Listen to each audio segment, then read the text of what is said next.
United States and South Korea on high alert this morning as well. North Korean media confirms that Kim Jong-un is ordering his missile units to get ready for strikes on its neighbor to the south and the U.S. But many wonder about the seriousness of this warning after a similar report earlier this week. Alex Mihailovich is live with the details on that. Hi, Alex.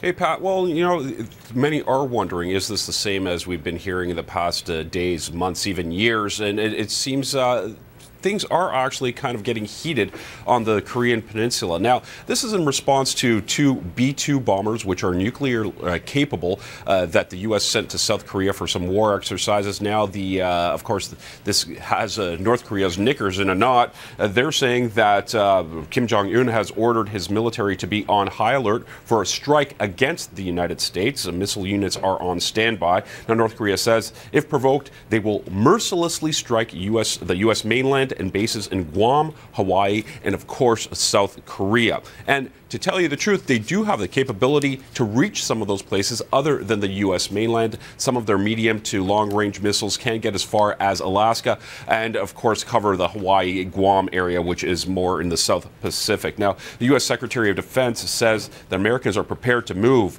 if and when it becomes necessary.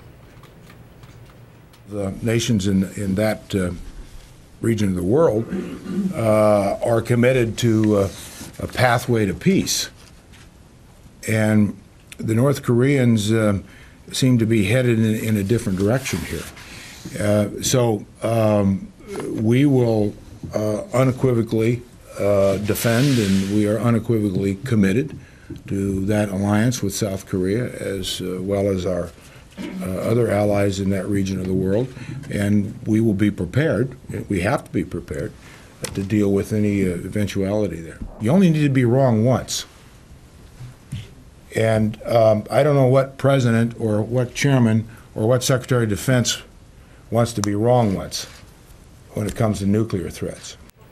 Now, as you can imagine, there's a lot of anxiety in South Korea at this time, and not only because of the threats from North Korea, but there's a lot of rhetoric coming from the south as well towards the north. So things are heating up in that respect. A full-blown attack by North Korea on U.S. properties, Guam, Hawaii, as we mentioned, as well as the U.S. mainland, is highly unlikely, but a localized threat, obviously, this could happen. It's much more realistic. All they have to do is cross that DMZ, and the amount of missiles that are actually pointed at the South Korean capital, Seoul, it's astounding. They could wipe out that city in a very short period of time. Now, China is calling for calm, as it has in the past, and Russia is saying that Pyongyang's actions are unacceptable. North Korea has thought, as I mentioned, to have the capability to push out some of these attacks, but when it comes to the U.S. mainland, now, well, they're safe for now, if you look at any of the indications that exist.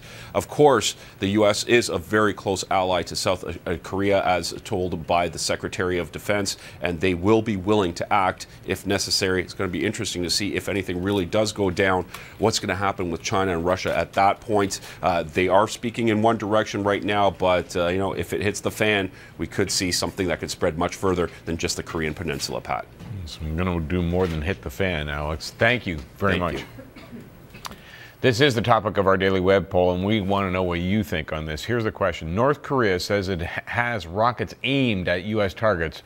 What do you make of Kim Jong-un's latest threat? A legitimate concern or empty saber rattling? Go to sunnewsnetwork.ca to cast your vote on that.